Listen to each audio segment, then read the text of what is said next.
So the Sonic Frontiers update 1 has been out and everyone has been playing it and seemingly enjoying it. And I'm going to give my takes here and give a little review of this entire update in its entirety, and was this worth the wait? And is this worth our time? And if you haven't even turned on the game and you're finding out if you should even bother, well, welcome to the right video. Because there's more than just a photo mode in this update, so there's some things to go through. And before we get into all of that, hey, hold up a minute. 75% of you guys are not subscribed to the channel, so why don't you consider subscribing if you've been enjoying the content? You may be like, hey, this might be too early in the video. But 43,000 of you guys keep coming back to these videos, so I'm talking to you. Why don't you hit the subscribe button? Thanks, guys. So the three main title parts of this update, which is Battle Rush mode, Cyberspace Challenge, and Photo mode. Those are the three main key parts of this update, but of course there's other things that are probably interesting to talk about that we will talk about. So photo mode itself, I would say, is a pretty decent photo mode. It's not anything crazy,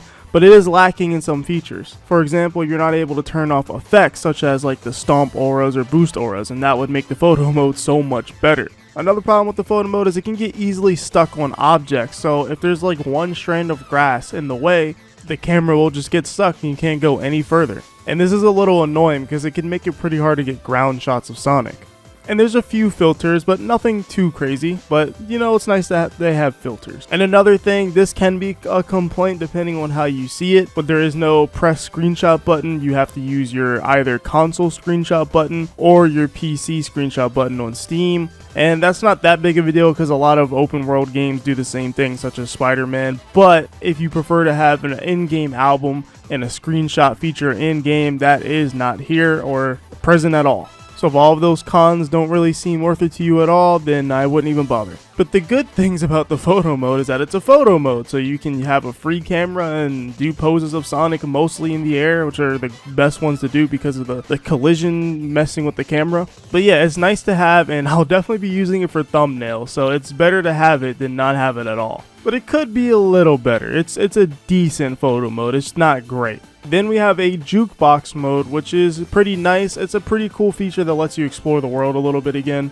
even though you mostly can just look at the map and put a marker and go find it. There's some interesting songs I didn't expect to find. I didn't expect to see Palm Tree Panic in here, or Arid Sands. There's a lot of cool music in here I just really did not expect to find. There's even songs like Mirage Saloon from Mania, which I was like, whoa, nice. And they have remixes of other songs. And they have the new Sonic Colors opening, the Recolors version. I was 100% running around Kronos listening to Mystic Ruins. The vibe was perfect in my opinion with that song playing. And I saw some people saying it should be available in cyberspace. And I get where they're coming from, but I don't want to listen to 30 seconds of a song or less in cyberspace levels. I feel like cyberspace levels are too short to warrant hearing a new song play like every 30 to 45 seconds because of how short the levels are. But yeah, that's pretty much the Jukebox mode. Find the little music notes around the world and boom, new song. And you can control it with the D-pad and change the song and whatnot. It's pretty cool. And it looks like there's a repeat button, but I don't know how to press it. So that's something I never figured out. But moving on to the main meat of this update in my personal opinion, which is the Battle Rush mode. The Battle Rush mode is a mixed bag, but it's mostly good in my opinion. If you're confused on what it is, it's pretty similar to Bloody Palace from DMC or most recently Hi-Fi Rush's Rhythm Tower. Battle Rush is where you go through a series of fights, usually about 10 of them, and the last one you usually fight the Island Titan, and you have to do it within a certain amount of time to get an S rank. And I believe you have to get an A or S rank in order to actually get the next Battle Rush for the next island. Because I think I had a B rank the first time or something like that, and I didn't actually have Ares unlocked for the next Battle Rush. So let's get into some negatives first. Battle Rush, I think, is a good attempt, but the enemies don't actually scale to Sonic's level, so your level definitely matters within Battle Rush. If you're really low leveled, you're probably not going to get an S rank because it's going to be really hard to kill the enemies, especially later on in Oranos Island. So I suggest having a max level character to do Battle Rush. And here's the thing, it's not super duper easy even at max level because you still have to be fast. That's the whole point of Battle Rush. You have to kill the enemies fast. If you're not doing it a good enough job and fast enough job, you're not going to get a good rank. And I don't mean your rank for your individual encounters. You have to beat the overall time. For example, the Giganto one or Kronos Islands Battle Rush, you have to beat the whole thing with under 9 minutes and 30 seconds. If you do, you can get an S rank. You may not get and S rank on every encounter, but as long as you beat the overall time, you can S rank it as a whole. I think the rankings for each individual encounter are just to show you how far or ahead you are when it comes to your time. It can be a little bit misleading when someone gets all A or B's on every encounter and then their final rank is just an S rank because they beat the overall time. But I can see how that comes off as a misunderstanding. And maybe they should have told you the rules before actually entering Battle Rush, at least when it comes to the ranking. I just think in their minds, if you're taking too long on one fight, then you're probably not going to get a good rank. And that's probably how they grade you. Even though you could very much get an S rank still, for the whole thing. Overall, I think Battle Rush was a positive addition to the game, as it adds more playable fights and just more instant action, I guess that's a way to put it. And it's an easy way to refight the Titans, but I think they should let you pick each encounter after you beat it, so you can just select the Titan fight every single time. Now, I'm going to get into some more negatives again, because there is one thing that needs to be talked about, which can be easily patched. But whenever you get to Titans, at least on the PC version, the frame rate just likes to drop so drastically, and it's pretty bad, and I don't know why it happens every time you get to a Titan for each island. The easiest fix at the moment is to turn your game back to 30 FPS and then right back to 60 FPS, and then it should fix it. But for now, we need a patch. We need a patch. But overall, I enjoy Battle Rush. I think it's pretty fun. I just think it could use enemy scaling for your level. Basically saying, like, if you're level 1, then enemies should scale to level 1 damage. That's how games like Kingdom Hearts 2 works, if you ever played that on critical mode level 1. Because doing chip damage is not fun, especially when you're trying to beat the time. So it should scale to all levels within the game.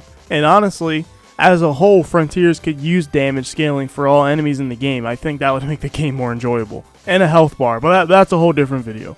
But I'm glad they gave us some type of way to refight the Titans. It's really fun overall, to be honest, even though there's a few issues. I think Battle Rush is the star of this entire update. It's probably the meatiest thing in here, and especially the final one. The final one where you have all islands in all one run, which is about a 30-minute run. That unlocks something that we need to talk about, which is Extreme Mode. I made a video not that long ago talking about the Secret Frontiers update, which is Extreme Mode. Extreme Mode is something that I think is pretty interesting and will change how the game can be played. So Extreme Mode unlocks after you beat all of the battle rushes, and basically you are level 1 the entire game. You cannot upgrade your stats, and Sonic can only take one hit throughout the entire mode. I think that is a really cool idea and will definitely change the difficulty within the game and change how it's played overall. Again, the only thing that's missing is damage scaling. If it had damage scaling, it would be a lot more fun. And another thing that Extreme Mode does, it actually makes everything in Big's shop cost 10 times the amount that it used to cost, which is a really, really good thing.